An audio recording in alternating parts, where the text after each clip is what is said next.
Good evening, everyone. Thank you for joining us tonight.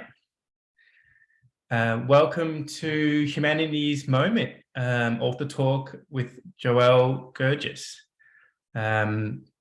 My name's Jordan, I'm the Sustainability Officer, and this webinar is produced as part of our Green Events program. It's a sustainability education program focusing on residential sustainability, talking and looking at everything between waste, energy, food production. But tonight we're looking at sort of the bigger picture and looking at the science of climate change, and of course, talking about Joelle's new book.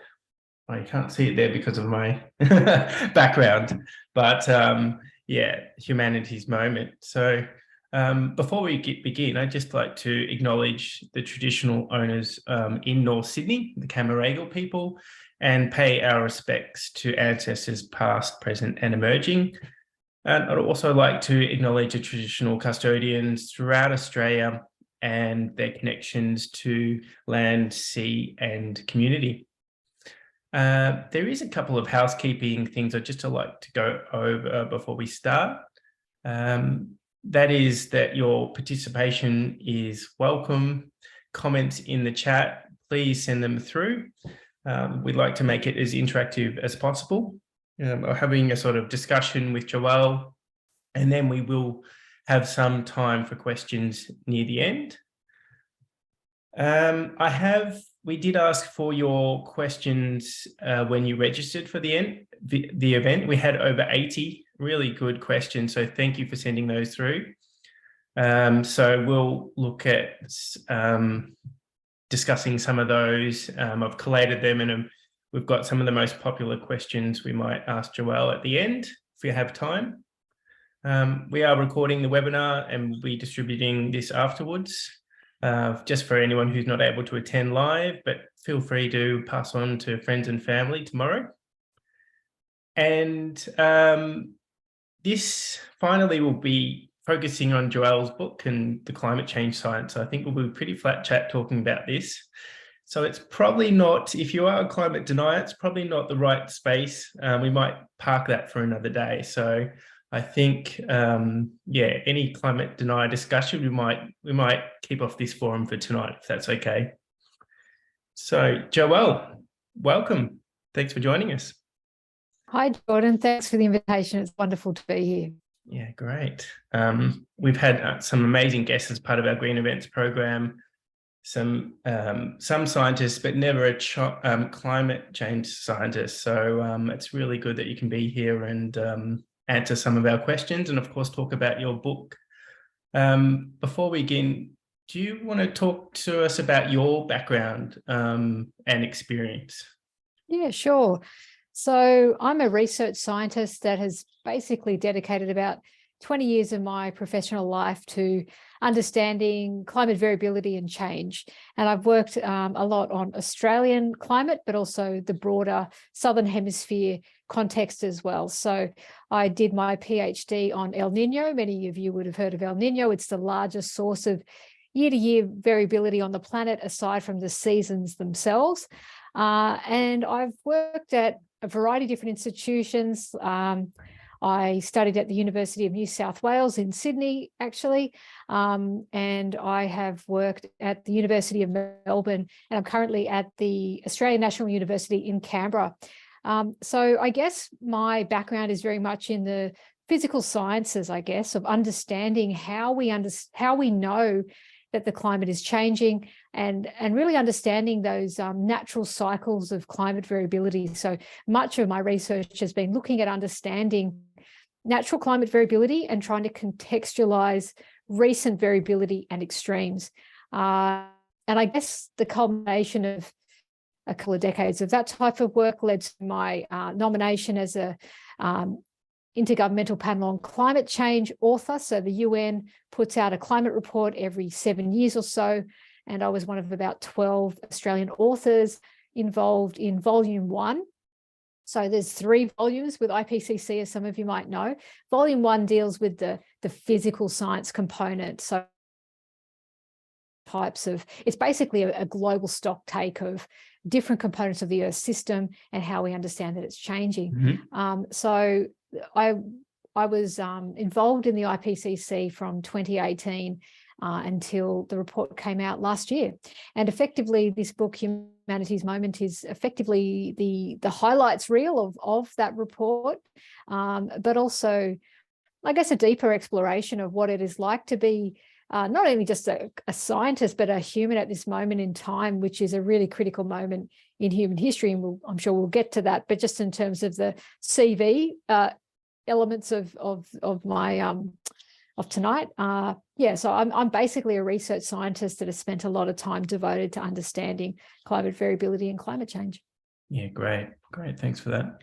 I mean, the IPCC report, it sort of bandied around in the media and you hear about it, but I thought the book was a great way to better understand the actual process and what goes into creating such an extensive document. For me, it was very eye-opening. I think reassuring in terms of the level of commitment and time and resources all pulled together. It's a really incredible part of the book, I think.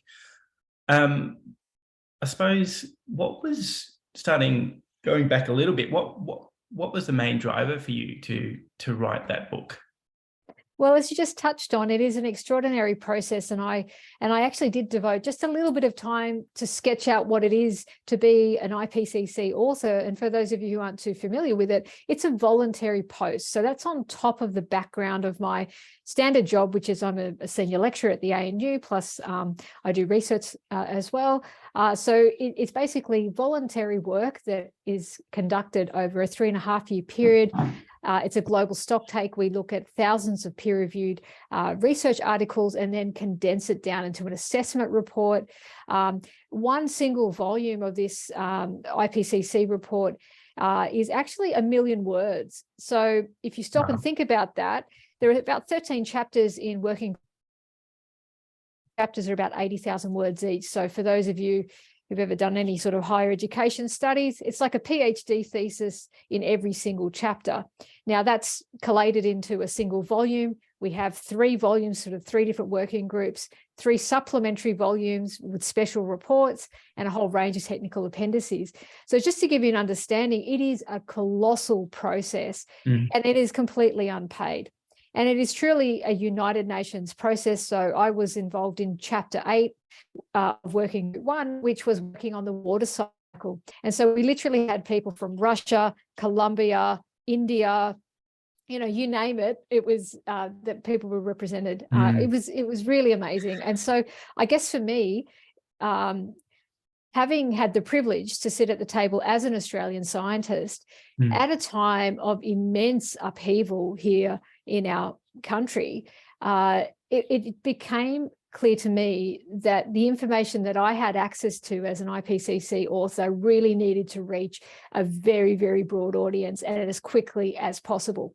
Because as I just said, the average person probably isn't going to read the 1 million words, and even the summary for policymakers, which is again a condensed version, but still quite full of technical jargon and so on. So I guess I think most of us will happily admit that, it does seem a bit overwhelming at times, for sure. Yeah, and it's overwhelming for the scientists involved in the writing of it because it's such high stakes. Every single sentence is deliberated over. We had around about 75,000 reviewer comments on the document from expert and government review, and we had to address each and every one of those comments in a database that then becomes publicly available. It is the rigor involved in that, I think, really took my work, I guess, to the next level of really understanding what it's like to be representing your scientific community, not only here in Australia, but globally. So I guess the motivation for writing this book was to try and share the highlights of the report with the average person in a way that I hope is really accessible. And the other thing that I think is really important of why I wrote this book is that when you go to buy climate change books, and some of you on the line might know this, you go into the bookstore and most of the books are written by American authors and often American men. And that's fine. But just in terms of a bit of diversity, I thought I had a unique story to tell about being an Australian scientist working on this report. And of course, you would remember that we had the Black Summer bushfires play out in 2019, 2020. This was all happening when I was working on the IPCC report. We saw multiple mass bleaching events on the Great Barrier Reef, and then culminating, I guess, in the East Coast flood crisis that we saw this year. So for me, it was this, I couldn't write the book fast enough of trying to join the dots between what was actually happening outside my window and what I was working on professionally as a scientist. And I wanted to join the dots for people to be able to understand that what we're experiencing here in Australia is very much a symptom of a warming planet. So I guess that really is the motivation, is that I feel like the most important thing that someone like me can do right now is not necessarily teach another climatological course at university or write another research paper, although I still do those things. Yeah. The most important thing I could do was try and distill the science, and not just the science, because it's actually a really deep dive, as I said, into what it is to be human right now. So that led me into all sorts of places, psychology and spirituality and a range of different things. So because I really wanted to make this a book that people that don't usually read science would read this book. So most of my friends are not scientists. I mean, I have a lot of colleagues who are scientists, but a lot of my friends are in the creative arts sector, a range of diverse places. And I guess I wanted to broaden the conversation, to rehumanize a conversation that can sometimes feel really alienating because it's quite technical. Yeah, I thought you did a great job with that. I think I don't really have a science brain, but the way you sort of weaved your personal stories with your professional, I thought made it very accessible and easier to understand for sure. You did divide the book up into 3 sections, the head, the heart, and the whole. Why did you think this is an important way to structure the book?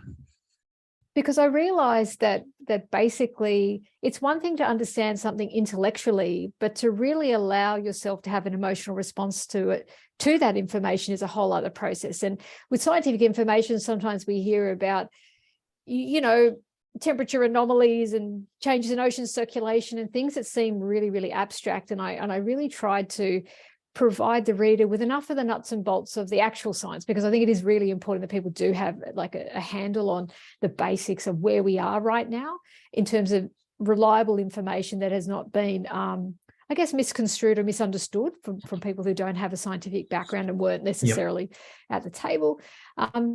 So that was the head. So that's all the intellectual aspects of, what is climate change, how do we know it's happening, and the highlights. And then the heart was really about the emotional response to that, because, and I'm sure many people on the line could probably relate to this, but really witnessing places that we love becoming really increasingly degraded and destroyed by these extreme weather and climate events has been a really difficult thing for many of us. I spend part of my time in northern New South Wales. My husband's family is from the town of Lismore in northern New South Wales, and in the flooding, we had family who were actually still displaced from those events, who lost their homes and business, and that community is gutted. And so for me, trying to make those connections between these things, where you might hear something like in the Lismore floods, 775 millimeters of rainfall period, and that is, the entire rainfall of Melbourne or a city like London in an entire year, just in a 24-hour rainfall period. And you might take that in, but not really fully absorb that, because it is hard to absorb. I mean, it's a colossal amount of rain. But in terms of just the reconfiguration of the community and everything else. So I guess what I'm trying to say there is that you've got numbers, the facts and figures, but then it's the emotional response. Yep. And I think that's really important, and it's very often missing from these conversations, particularly from scientists themselves.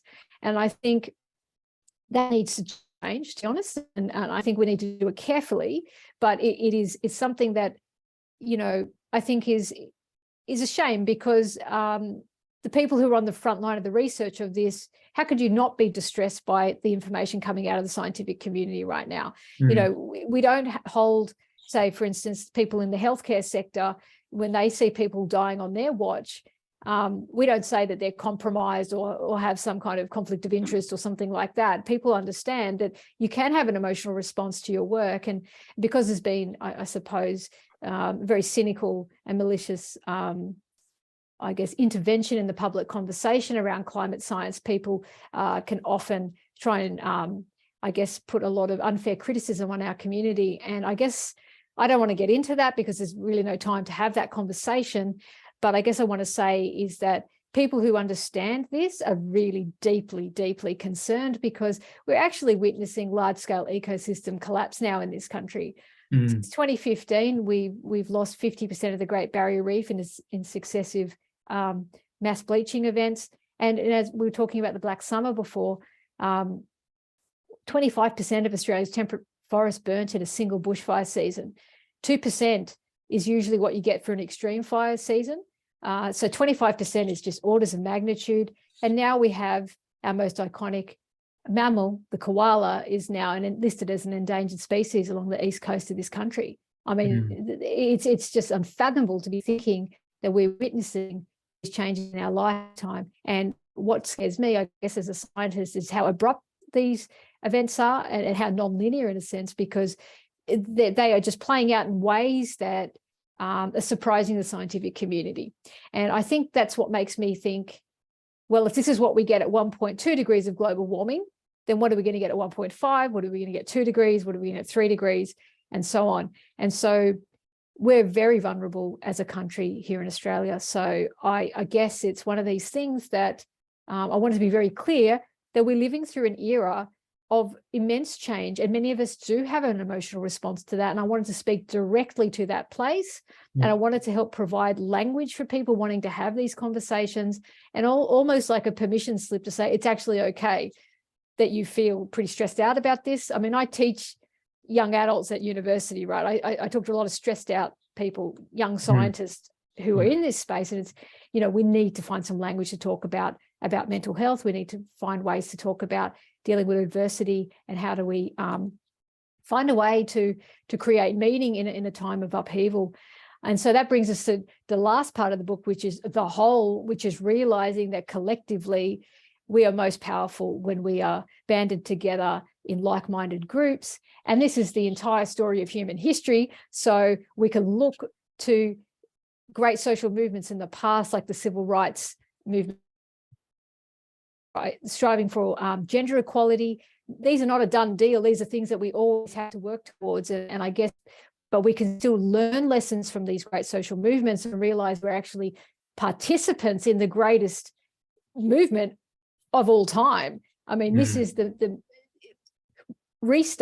trying to stabilize the earth that we face as a society, hands down, because all those other issues, you need to have somewhere to live, right? So right now we're literally destabilizing the earth system, which is why people like me are stepping away from my traditional work of, you know, doing the sorts of things that standard academics do, to write books like this, to try and convey that information as clearly as possible, because we need everyone to get on board, who's willing to get on board. We can't, obviously we're never going to have everyone on board, because it doesn't work that way, but you only need a critical mass. So I cite some research in the book which basically says you only need about 25% of a population to shift a social norm, and then the rest of society goes with those progressive elements. So that's really encouraging. And that's also, again, the story of human history, is that, you know, we're always going to have racists, we're always going to have misogynists, we're always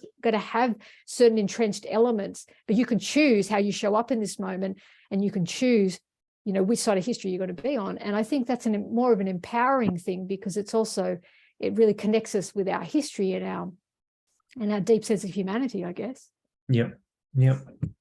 Would you be able to just sort of give us a bit of a quick snapshot of where we're at the moment, and also some of the recommendations maybe outlined in the last report? Yeah, sure. So right now we're at about 1.2 degrees of global warming above pre-industrial levels. So pre-industrial is estimated between 1850 and 1900. So that's just the period that the IPCC uses. Yep. Currently, we're on track for about 2 to 3 degrees of warming with the currently implemented pledges under the Paris Agreement.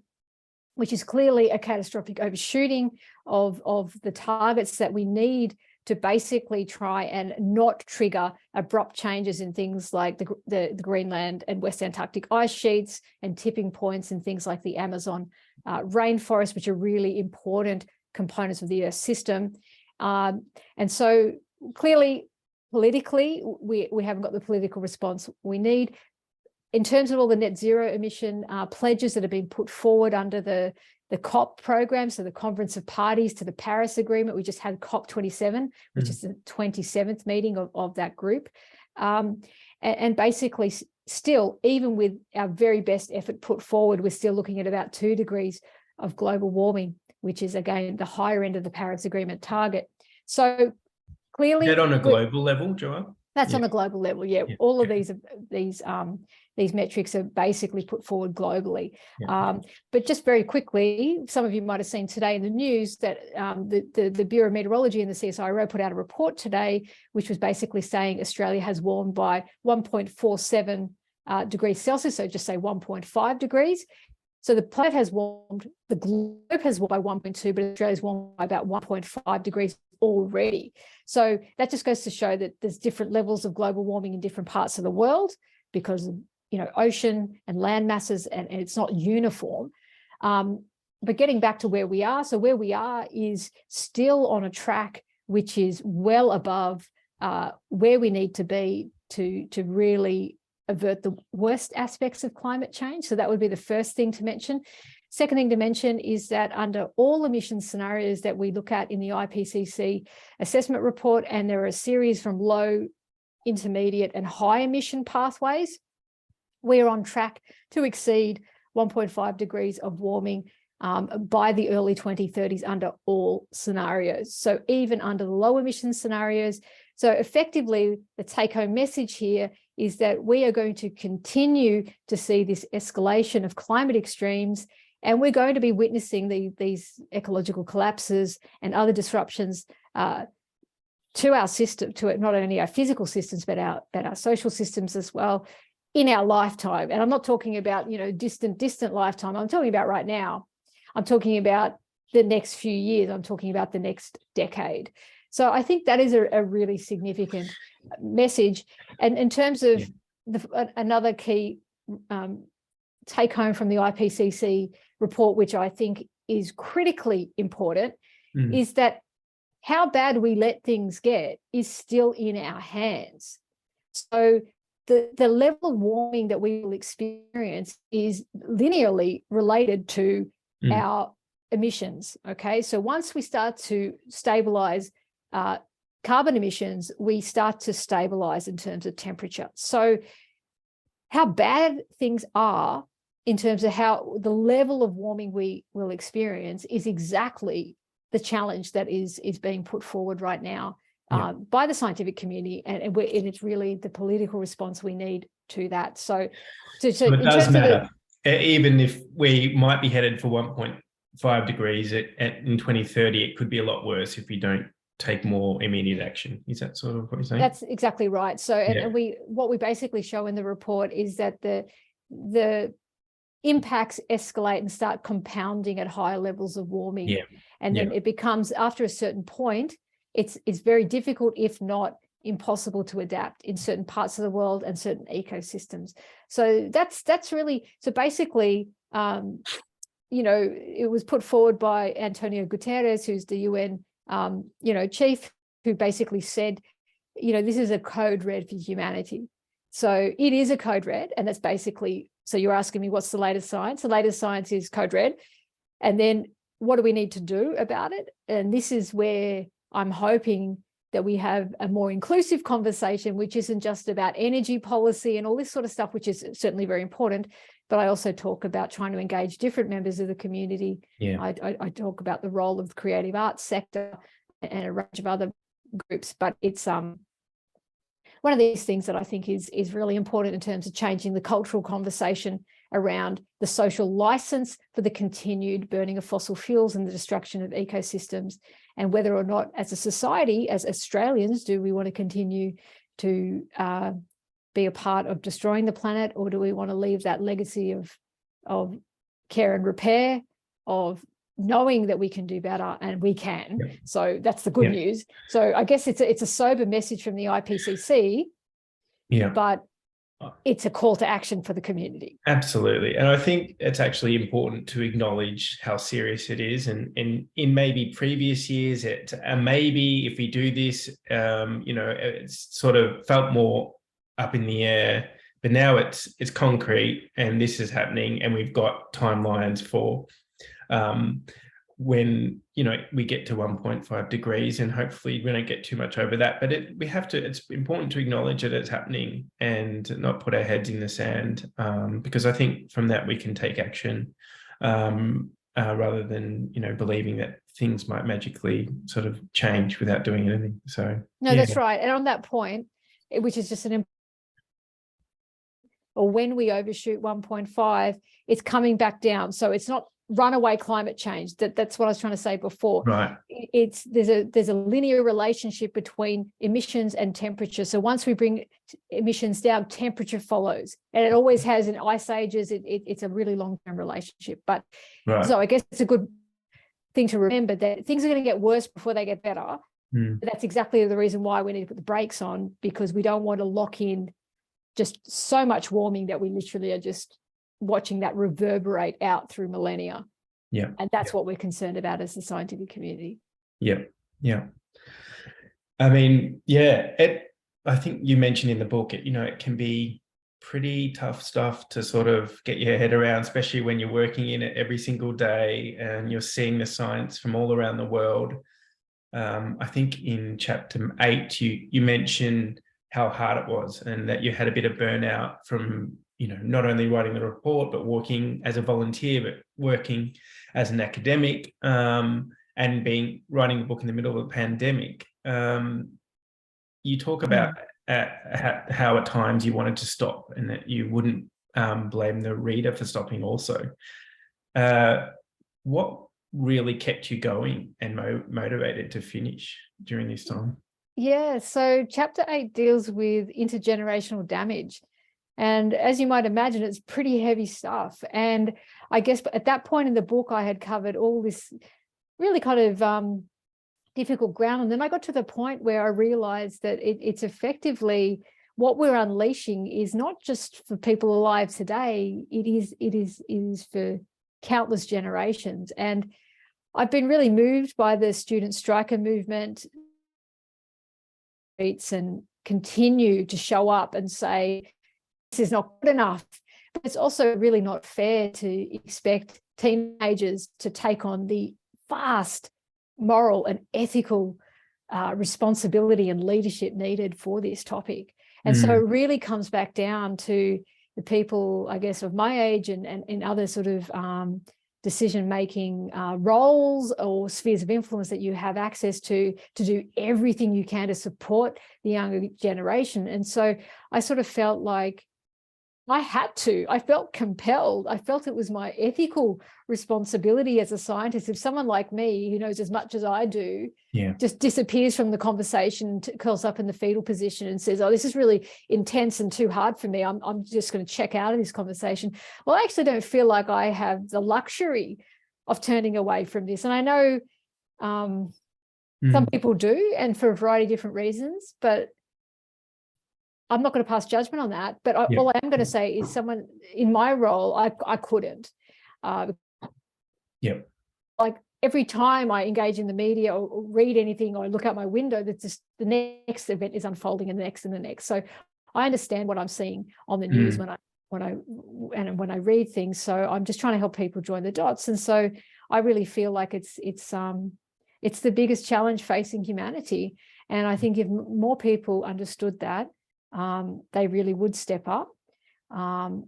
It's a colossal challenge, and we can get to that. But yeah, look, it's really hard. But it is. What do you do? It's the alternative. You do nothing. 100%. That's my. It feels like it's a duty of care in a sense. Like, I'm someone that studies the natural world and the physical systems, and that they are systems without a voice in a sense. But it's I guess scientists that we're trying to really convey these distress signals coming from the natural world so that people can understand and they can feel motivated to do something. Because I must say, just as a final thing to wrap that little concept up, we're really very, very privileged in a country like Australia. The fact that we're sitting here using internet with a roof over our head and listening to this conversation, that was also a really big motivator for me. And I guess my own personal background, I mentioned I have Egyptian heritage. My family were not wealthy, let's just put it that way. And I guess it's the sort of thing where I realized that in terms of access to information and people's capacity to respond and to actually do something about it, it's very different. But here in Australia, we're incredibly privileged. Yeah. If you can read a book, as I say a couple of times in the book, if you're actually holding this book in your hand, then you can do something. Whereas the average, say someone from Egypt or Kenya or Indonesia or Brazil, really doesn't have that same capacity. And I guess that's the equity issue that is, it was very front and center at COP27 in Egypt, just in the week that's passed. But I mean, there's very long route to that. It's a very deeply rooted inequality that we need to address. But we have this really unique opportunity to right the wrongs of the past and really try and be more inclusive and be more equitable and just reclaim our humanity, really, that we can't just keep exploiting the natural world and poorer people. That era's got to stop now in terms of, and that's led us to a very bad place from a physical standpoint, but also psychologically. We are in a spiritually impoverished place, disconnected from the natural world, disconnected from each other. It's not good. So we need to address that. And there are other people who will write far more eloquently around those topics, but I tried to bring some highlights out from what I read that really inspired me. And I tried to share the things that resonated with me, but I just hope it helps with other people's conversations. Like what I've put together in this book is a starting point for other people. It's not the be all and end all, but I hope it helps. Right. Yep, sure. You do mention, and I think you just touched on it before, about the role of art and even politics. And so what do you hope the role that both of those can play? Yeah, it might not. Yeah, I really love this topic. So I'm glad you raised this question, because some people might think, well, what's art got to do with really anything about this sort of topic? It has a lot to do with it, actually, because if you stop and you think about it, art is a way that we emotionally make sense of the world. You know, art is reflect back our societal and cultural elements that are in our society, and they help us make sense of things. They help us find meaning. They've been doing that since the dawn of time, whether it be through cave paintings and music and all sorts of things. Art and culture is very much with us, but it has a really interesting intersection with politics. Now, for instance, I've been using this example of the Franklin River damming that happened in the campaign that happened in the 1980s, and how it was really these iconic images of the Franklin River, that Rock Island Bend. Peter Dombrowski was the photographer who took that photo and helped people understand that this incredible wilderness was at stake if we decided to dam that river. And that was one way that really activated people in a way that, you know, all the facts and figures hadn't. It was actually seeing that. And also apparently there were songs as well. I can't remember. Someone told me recently, I did an event for a music industry, but they said there was also a bit of a soundtrack to that particular campaign. But internationally as well, if you think about the Vietnam War, one of the most iconic photographs was that young girl running from the napalm bombing. And most of you would know that image. And that was, again, which shifted public opinion into realizing that there was a very real human face to this and toll to this war. And again, it's this connection. You know, you don't have to be a climate scientist to care about this issue.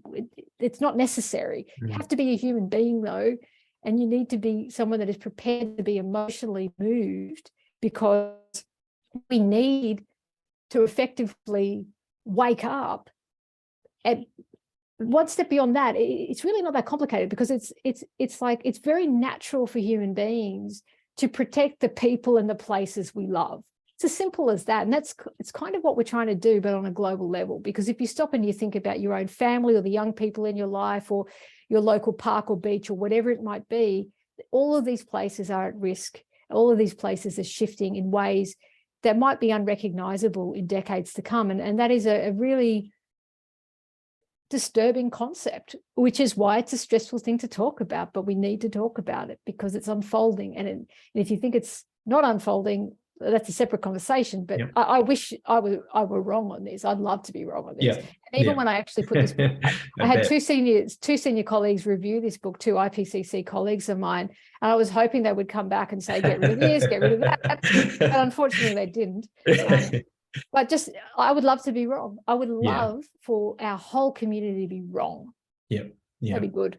But we're not. So we just have to live in a space of acceptance. And, you know, if you stop and you think about, just finally, what I find a helpful way of thinking about it is a medical analogy. So if you have a diagnosis for, say, cancer or something, or are you going to say, oh, well, I've got cancer, there's nothing I can do, I'm just going to give up and not take any treatment?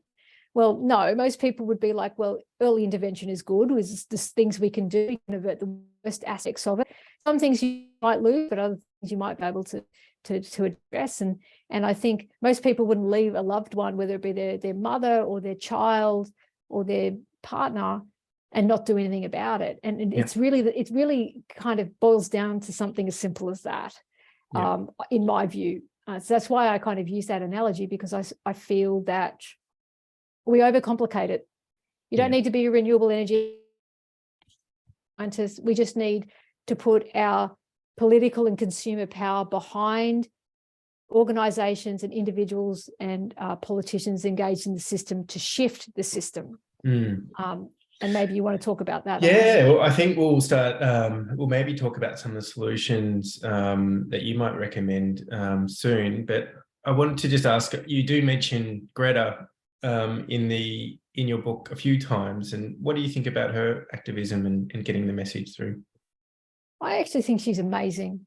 I think she is an extraordinary person, one in a million, and we're really lucky to have her, to be honest. I guess as allies and as a climate scientist, she recently just put out a book called The Climate Book.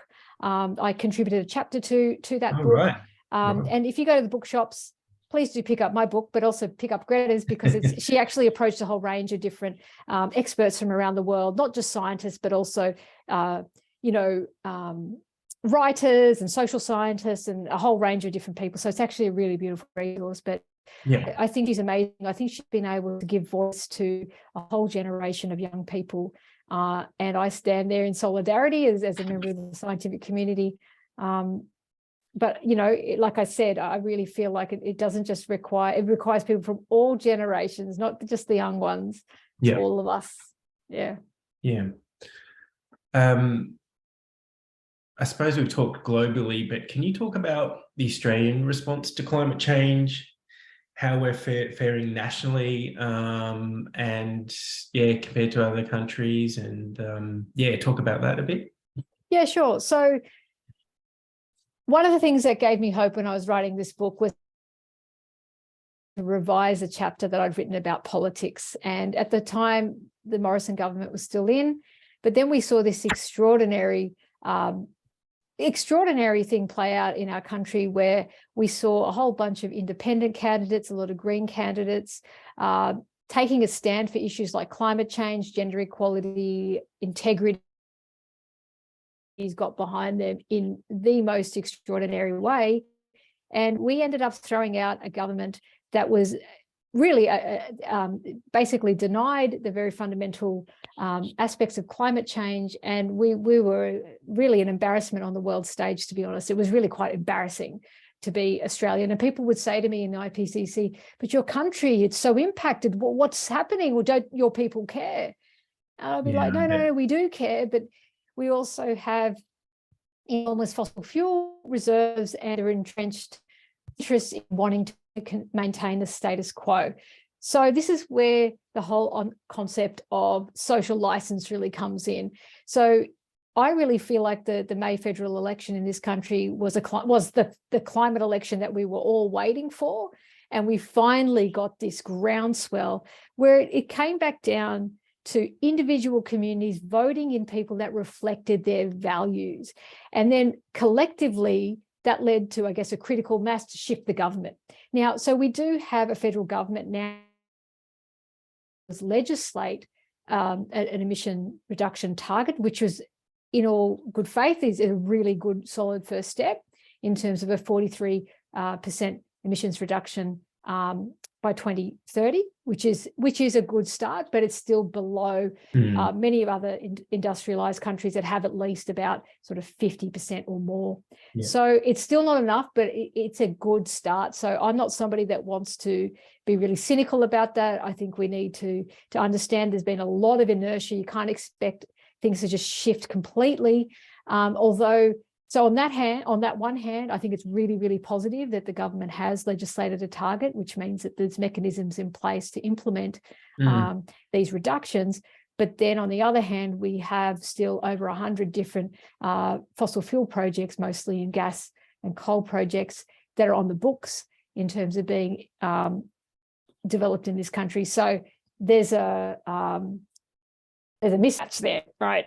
Yeah. There's a problem there. So again, this is not a case of the sort of battle being won. This is a case of an ongoing, this is going to be like community-led campaigns and shifts in, I guess, public consciousness and awareness around removing the social license for the continued exploitation of fossil fuels in this country, because, you know, it is the main driver, 100% of the warming trend that we're experiencing. So it's human activity. It's not natural variability. I mean, I teach that, right? So I could talk to you about that for 6 months, really, if you want to hear about it. But we do. Don't. We'd love to. Might be another time, but we'd love to hear about it. Yeah. So I guess the point is that we know that the burning of fossil fuels is the primary culprit for the warming planet. And if we're going to continue to exploit fossil fuels in this country, it's entirely inconsistent with what the science says that we need to do. So on the one hand, we've seen some really good progress. On the other hand, we have some concerning things that still need to be addressed. But the other really positive thing is that at the state and at the local level, there's also a lot being done there. So recently, Victoria, there have been some very, very strong targets put forward in terms of state level responses. And I think that is really terrific. And you've seen a similar thing in the US as well. I talk about that in the book. So sometimes when you don't have leadership at the federal level, you can have it at the grassroots level and it kind of filters up. So that's actually really an empowering idea.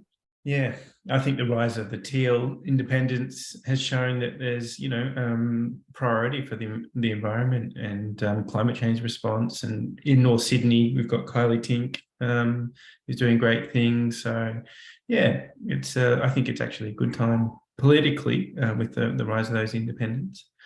Exactly, and it's going to take time. So it's like, it's the start. Do you know what I mean? It's diversity. And I think diversity in the political system is something that we really need. So we need to support those people who have been willing to put up their hand and say, we want to do politics differently.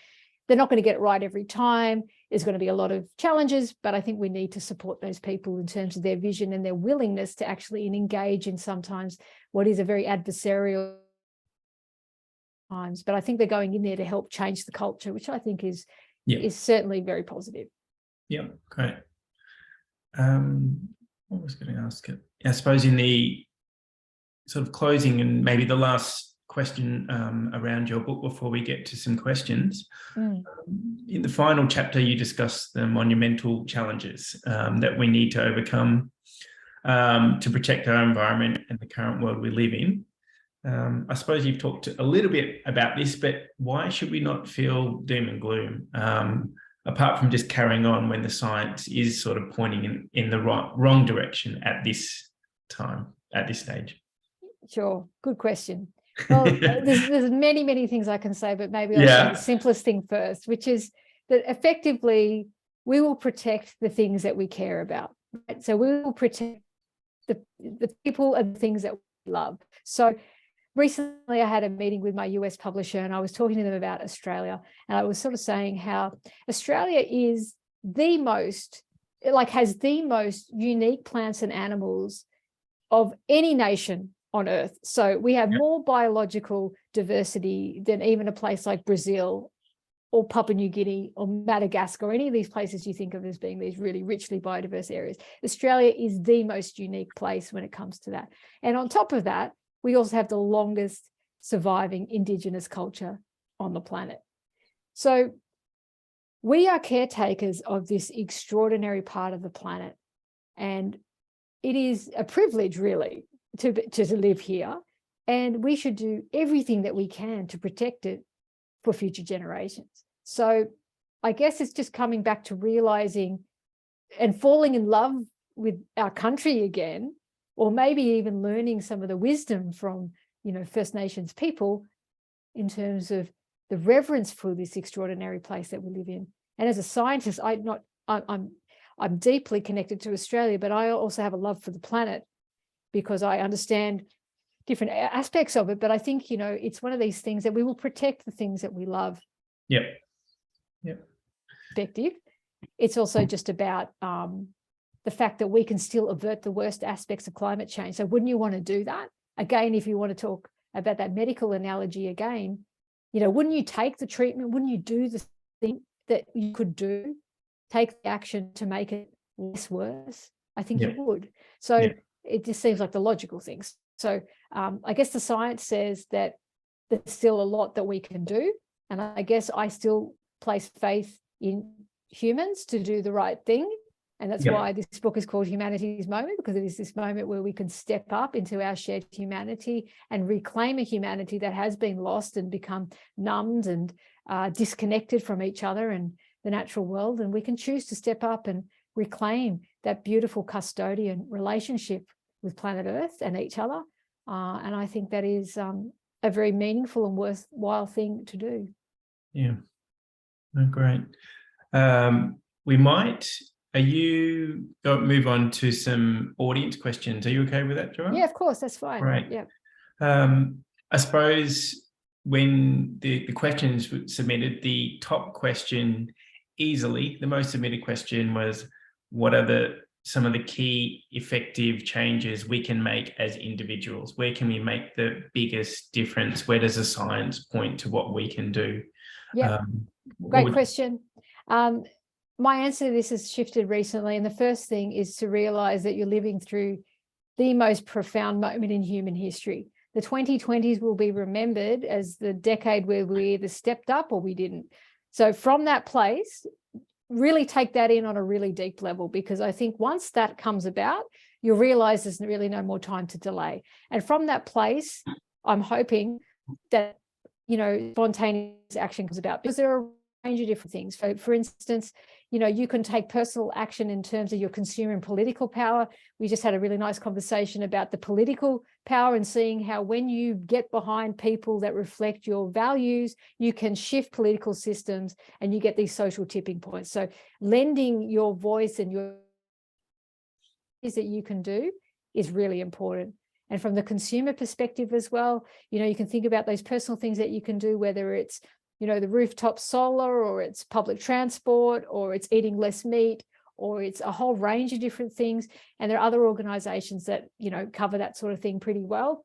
Yeah. For me, I guess, is the perspective I'm taking is really trying to convey the emergency situation that we're in from the scientific perspective. I just think most people don't understand how bad it is.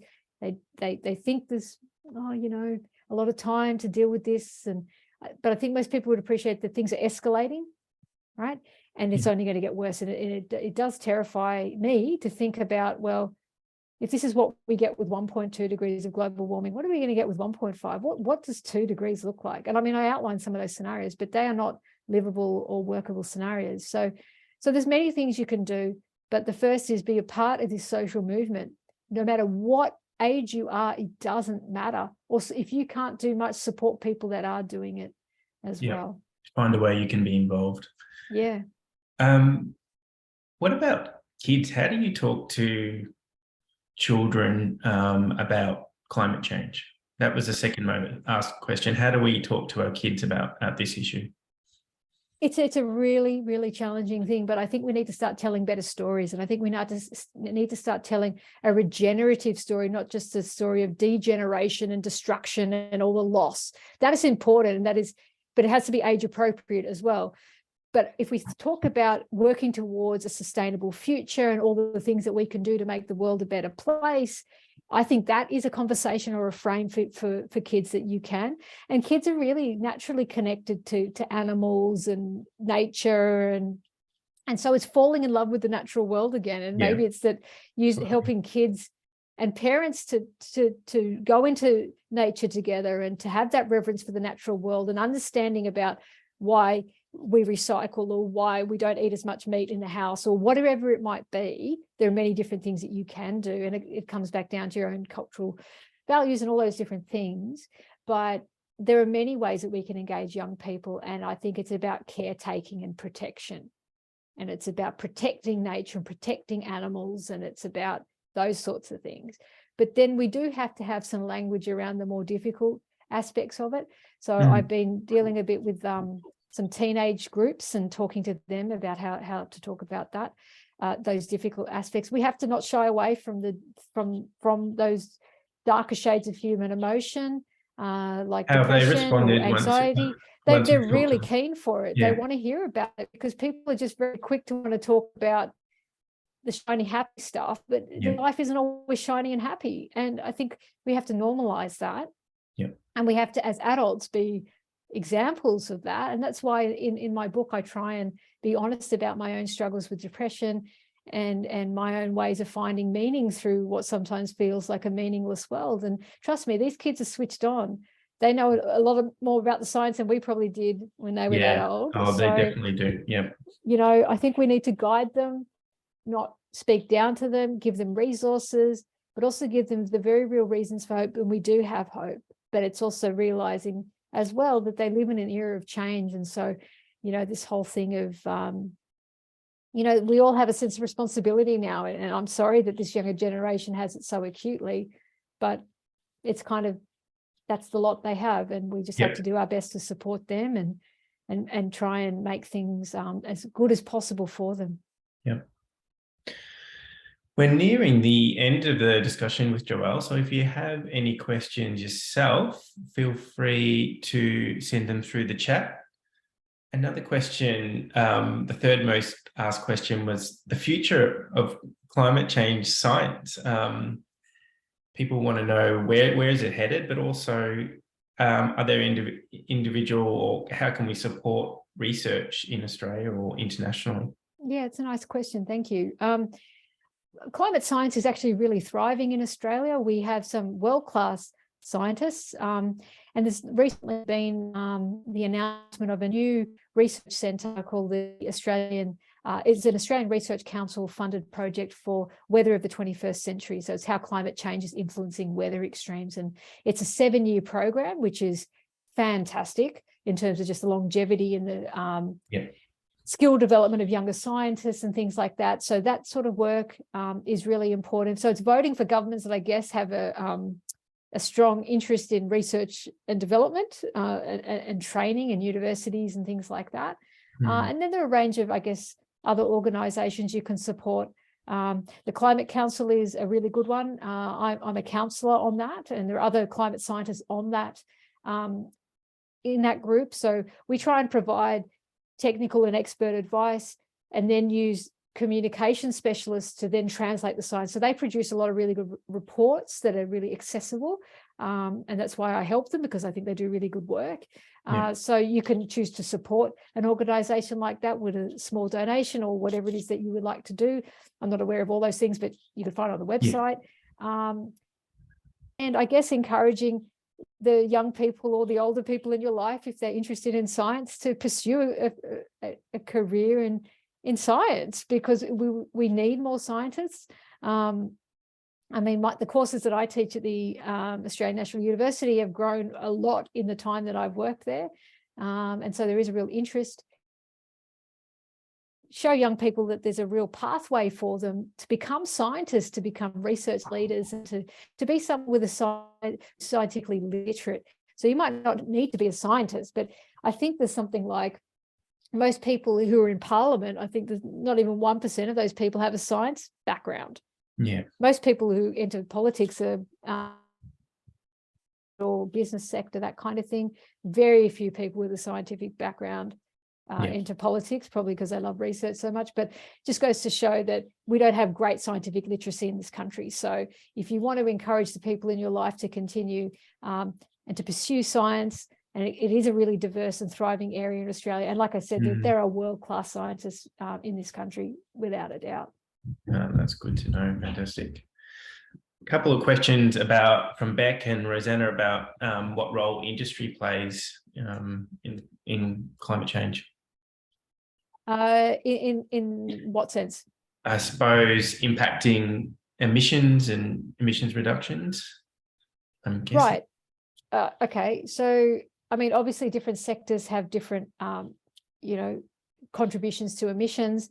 And I think there are some business leaders that are trying to shift away to new technologies, and I think they need to be supported. But obviously, it's a case of the scale is very different. An organization like that is really different to an individual. So again, as a shareholder, you can choose to either support them or not support the kind of work that they're doing. So there's a big role for industry, clearly. Yep. But industry is made up of individuals that run boards and staff, and again, the things we can all influence. So yeah. Yeah, great. Anne asked about ecocide. What do you think about the move to have ecocide recognised as a crime? I understand it could enable company board members to make decisions that don't optimise immediate profits as they curb by the need to avoid criminally damaging the environment. That's interesting. I hadn't heard that phrase before, but I do think that at the moment, there are a whole range of legal cases that are sort of setting precedents, not only here in Australia, but also around the world. For instance, there was a pretty high-profile case on the Torres Strait about sea level rise and climate change impacts on sea level rise, displacing people in the Torres Strait, and the judge ruled in favour of the islanders, saying that yes, climate change really was a factor in that, and the key responsibility, key source of that. So I think anything that we can do to change the legal status of the destruction of the natural world is a positive step. I think that's where, for instance, if you're a lawyer, that your expertise in terms of those sorts of things. But that's right. We do need to stop. I had to do environmental economics at university, and it was really interesting. And I learned this concept of externalities.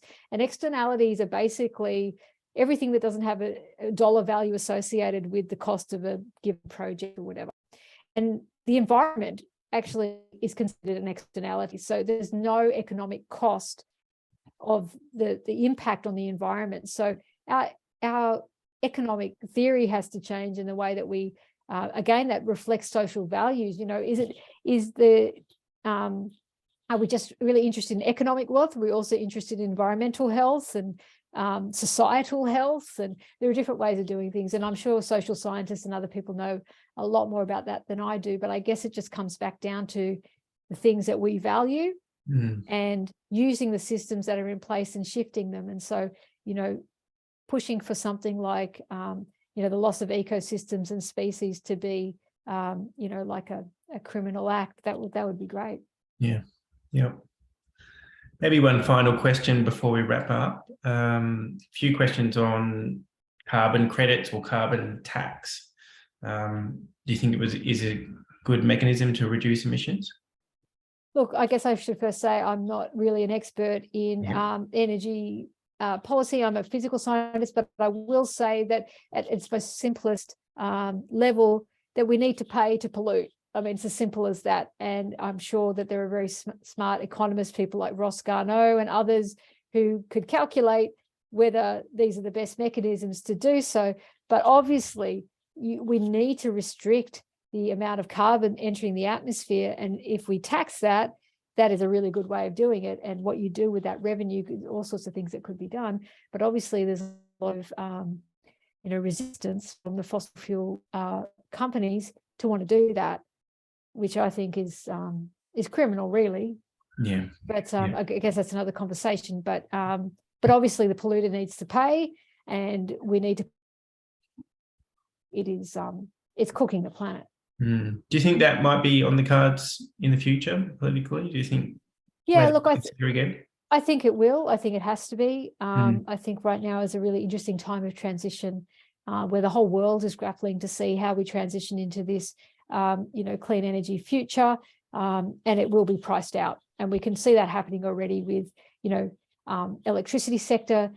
So renewable energy is the cheapest form of electricity, over 60% of the land surface, which is extraordinary to stop and think about that. So it's actually the cheapest form of electricity. So even if people don't have green credentials and really care about saving the planet, so to speak, it's now just economically the cheapest thing to do. So maybe that's a good thing. Yeah, I saw the other day we had, I think it was Wednesday, there was 84% renewable energy across usage across New South Wales, which is incredible, so it just shows you that scale is quickly changing, and the scale of economies for renewable energy versus coal. So it's fantastic. Yeah. Oh, it's amazing. I didn't know that about New South Wales, but South Australia have been leading the way on that for quite some time as well. I mean, we're the sunniest continent on the planet. There's no reason why we can't be this renewable energy. Yes. So Yeah. It was just at that point in time. So not sure. But no, I understand. Yeah, it's still good. Oh, it's great. Yeah. Well, Joelle, thank you so much for being so honest and open with your discussion, and it was great to really get a better insight into the science.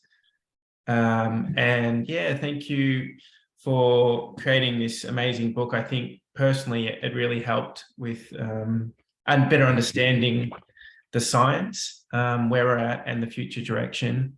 So thank you for that. Thank you everyone for joining us, and I'll be passing details of Joelle's book on in the email follow-up. Thanks a lot, Jordan, and thanks to everyone online for your attention and for engaging. It's a really important topic. I hope that some of you will feel like you want to read the book. You don't need to be a scientist. I promise it won't freak you out. Just give it a shot. Absolutely. Thanks for tuning in. Yeah. Thanks, guys. Thanks, everyone. Have a great night.